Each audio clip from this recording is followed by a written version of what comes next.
Rugpjūčio 12–14 dienomis Lenkijos miesto Ryno gmeinos mero Jozefo Karpinskio ir miesto tarybos pirmininko Jaroslavo Filipeko kvietimu grupė jurbarkiškių vadovaujama savivaldybės administracijos direktoriaus pavaduotojo Viktoro Ganusausko viešėjo Ryne. Kartu su Viktoru Ganusausku Jurbarko miesto partneriai Ryne lankėsi ir viešosios įstaigos Jurbarko verslo ir turizmo informacijos centro direktorė Gaiva Mačilaitienė bei telekomunikacijų bendrovės Baltikum Jurbarko regioninės televizijos redaktorė Janina Sabataitienė. Delegacijos viešnagė Ryne prasidėjo priėmimu pas merą Jozefą Karpinskį. Šio susitikimo metu buvo aptartas viešosios įstaigos Jurbarko turizmo ir verslo informacijos centro pateiktas projektas Jurbarko Ryno istoriniai keliai. Iš dalies finansuojamas pagal interreginę Lietuvos-Lenkijos bendradarbiavimo programą. Projekto, kurį Jurbarko rajono savivaldybės administracija įgyvendina kartu su Lenkijos Respublikos Ryno miesto savivaldybės administracija metu, norima leisti knygas ir leidinius apie Jurbarko miestą ir jo apylinkes skirtus turistams, taip pat lankstinukus, suvenyrus su Jurbarko krašto atributika, organizuoti kūrybinės stovyklas bei šventės ir renginius skirtus mūsų krašto kultūros pažinimui ir viešinimui.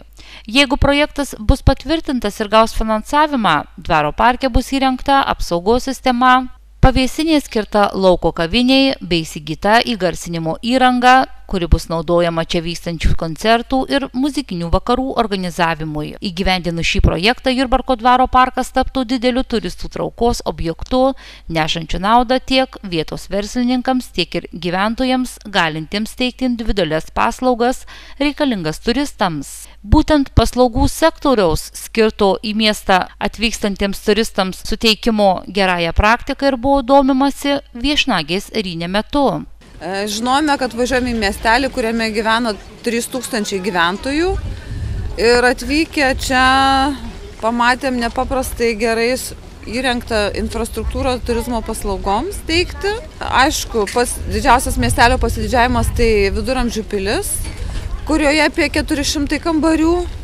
Ryte apsilankę prie šito ežero, vėlgi nustebome pamatę šitokį vaizdą ir nors diena nėra labai graži šiandieną, tačiau apie 40 jachtų stovi prieplaukoje. Prieplauka gali priimti 90 jachtų vienu metu švartuoti gali.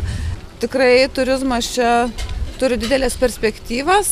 Aišku, galimybės yra tam irgi valstybiniu mastu didelės investicijos atliktos, nes mums papasako, kad Ryno miestas kanalai susijungia su daugybė kitų miestelių ir būtent turizmas jachtomis, vandens turizmas čia yra labai populiarus, nes turistai plaukia iš vieno miestelio, apsistoja, apžiūri miestelį, plaukia į kitą ir visa tai yra padaryta, miesteliai yra sujungti kanalais ir gali apiplaukti daugybę miestų ir juose pasisvečiuoti. Ryno mieste, kuriame gyvena vos 3000 žmonių, per sezoną apsilanko nuo 200 iki 300 tūkstančių turistų. Didžioji dalis jų Mazūrijos krašto ežerais plaukiantys ir į Ryną užsukantys turistai.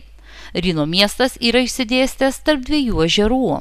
Ežerų pakrantėse stovi prieplaukos, kuriuose į Ryną jachtomis ar laivais atplaukia turistai, čia randa visą jiems reikalingą aptarnavimo servisą. Visas prieplaukas įrengė miesto savivaldybė pasinaudodama ES lėšomis.